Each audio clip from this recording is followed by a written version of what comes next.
क्या 7 अक्टूबर को कतर नहीं तुर्की में बैठा था हमास का चीफ इस्माइल हानिया।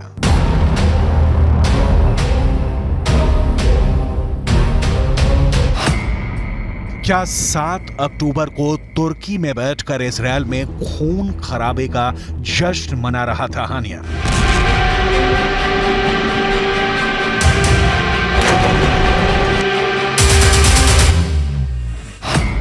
क्या तुर्की की जमीन से रची गई थी इजरायल पर हमास के हमले की साजिश?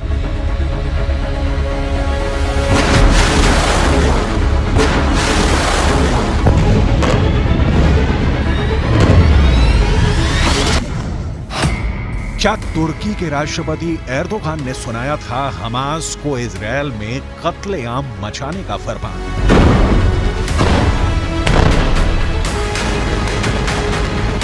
इन सवालों ने अमेरिका से लेकर ब्रिटेन, फ्रांस और जर्मनी समेत दुनिया के 31 देशों को हिला दिया है।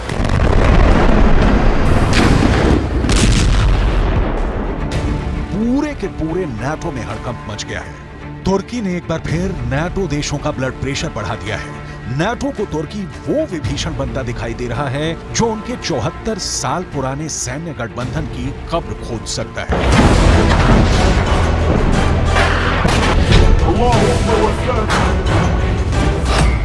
तो क्या इजरायल की जंग नाटो के टुकड़े टुकड़े कर देगी?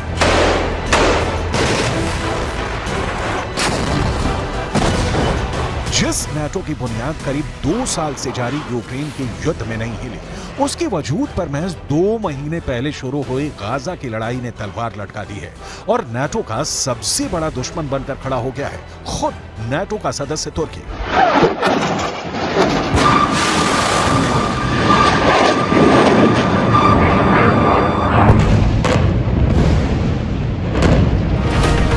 तुर्की इस जंग में खुल्लम खुल्ला हमास के साथ खड़ा है और इजरायल पर आग उगलने में लगा है। अब खबर यह है कि अंतर्राष्ट्रीय मीडिया में चल रही कुछ रिपोर्ट्स में कहा जा रहा है कि 7 अक्टूबर के दिन जब हमास के करीब 3000 लड़ाके इजरायल में घुसे थे, उस दिन हमास का चीफ इस्माइल हानिया तुर्की में बैठा था, जबकि अब तक ये माना जा रहा था कि हानिया कतर में छिपा हुआ है। इजरायल पर हमले के दिन हानिया के तुर्की में होने की खबर को तब और हवा मिल गई जब अमेरिकी न्यूज चैनल CNN को दिए एक इंटरव्यू में तुर्की के राष्ट्रपति के चीफ सिक्योरिटी एडवाइजर ने इस बात से सीधे सीधे इनकार नहीं किया।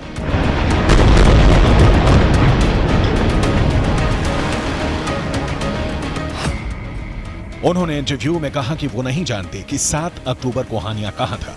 हो सकता है वो तुर्की में हो। मुद्दा ये नहीं है कि हमास के नेता किस वक्त कहां हैं। मुद्दा यह है कि हम इस जंग को कैसे रोकें। तुर्की के राष्ट्रपति के चीफ सिक्योरिटी एडवाइजर के इस बयान ने अमेरिका और नाटो के ज़हन में तुर्की के खिलाफ काफी वक्त से पैदा शक को पुख्ता कर दिया, क्योंकि हमास के नेता बेधड़क बिना किसी रोक टोक के तुर्की में जब चाहे आ सकते हैं, जब चाहे वहां से जा सकते हैं। तुर्की में उनके स्थायी ठिकाने हैं और खुद तुर्की के राष्ट्रपति के हमास के नेताओं के साथ निजी रिश्ते हैं। अभी जुलाई में ही इस्माइल हानिया इस्तांबुल में तुर्की के राष्ट्रपति से भी मिला था। इसीलिए कुछ दिन पहले खबर आई थी कि इजरायल की खुफिया एजेंसी मोसाद और सुरक्षा एजेंसी शिन बेत हमास के नेताओं को मौत के घाट उतारने की प्लानिंग में है, फिर चाहे वो दुनिया के किसी भी कोने में क्यों न छिपे। इस पर तुर्की के राष्ट्रपति ने इजरायल को सीधी धमकी दे दी थी कि अगर तुर्की की जमीन पर हमास के नेताओं को एक खरोच भी आई तो इजरायल को एक बहुत बड़ी कीमत चुकानी पड़ेगी। तुर्की वैसे है तो नाटो का सदस्य, लेकिन नाटो के बाकी देशों से उसकी कुछ खास नहीं पड़ती है। यहां तक कि नाटो की अगुवाई करने वाले अमेरिका तक को आंख दिखाता है और उनकी बात नहीं मानता है। यहां तक कि जर्मनी से भी तुर्की के अच्छे रिश्ते नहीं है और ग्रीस से तो उसकी जंग होते होते बची है।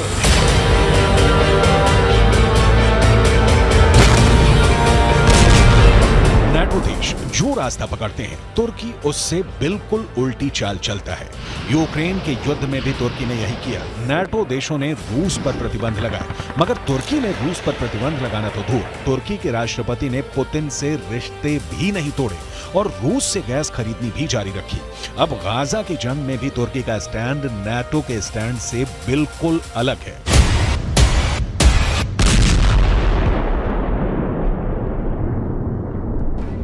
इजरायल पर हमला होते ही अमेरिका, फ्रांस, ब्रिटेन और जर्मनी जैसे बड़े बड़े नाटो देश हमास पर बुरी तरह भड़क गए थे। बिना वक्त गंवाए उन्होंने इजरायल से हमदर्दी जताई और इस लड़ाई में उसके पीछे खड़े हो गए।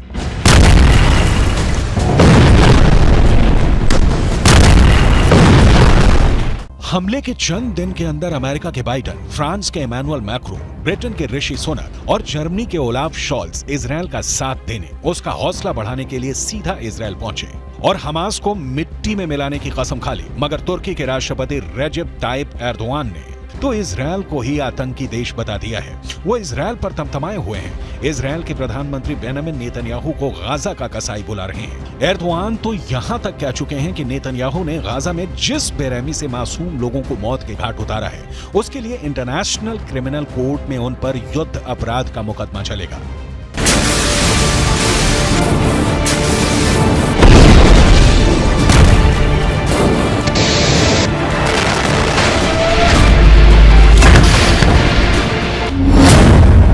तुर्की और इजरायल के कूटनीतिक रिश्तों में पहले से ही खटास थी और गाजा की जंग ने दोनों देशों के बीच की खाई को और गहरा कर दिया है।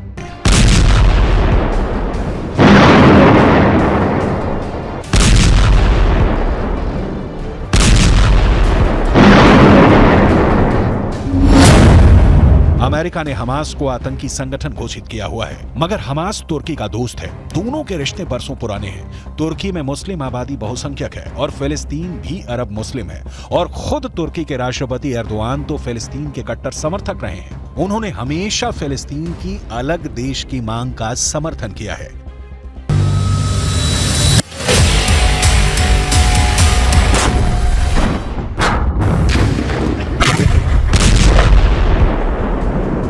अमेरिका तो ये तक दावा करता है कि उसके पास सबूत हैं कि तुर्की फंड जुटाने में हमास की पूरी तरह मदद करता है।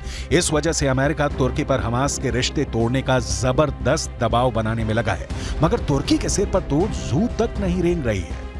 उल्टा तुर्की हमास के लड़ाकों को फिलिस्तीन की आजादी के लिए लड़ रहे स्वतंत्रता सेनानियों का तमगा दिए बैठा है।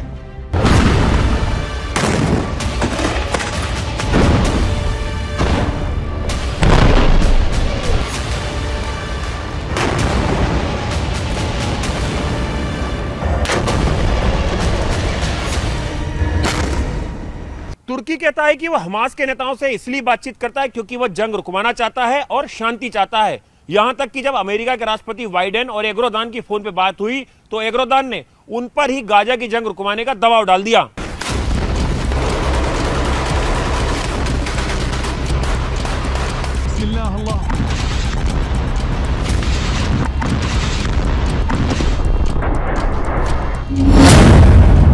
तुर्की के इन्हीं तेवरों ने अमेरिका और नाटो के सिर में दर्द किया हुआ है।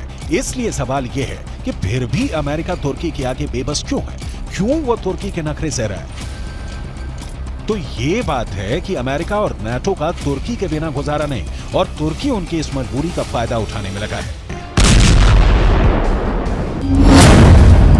दुनिया के नक्शे पर तुर्की की लोकेशन उसकी बहुत बड़ी ताकत है। तुर्की नाटो देशों के दक्षिण पूर्वी बॉर्डर पर है, यानी यूरोप के आगे पश्चिम एशिया और भूमध्य सागर तक नाटो और अमेरिका की पहुंच बनाने के लिए तुर्की अहम जगह है। तुर्की नाटो के लिए काला सागर में घुसने का भी रास्ता है और रूस को घेरने के लिए काला सागर बेहद जरूरी है। और फिर तुर्की नाटो का वो सदस्य है जिसके पास अमेरिका के बाद इस मिलिट्री अलायंस में दूसरी सबसे बड़ी सेना है।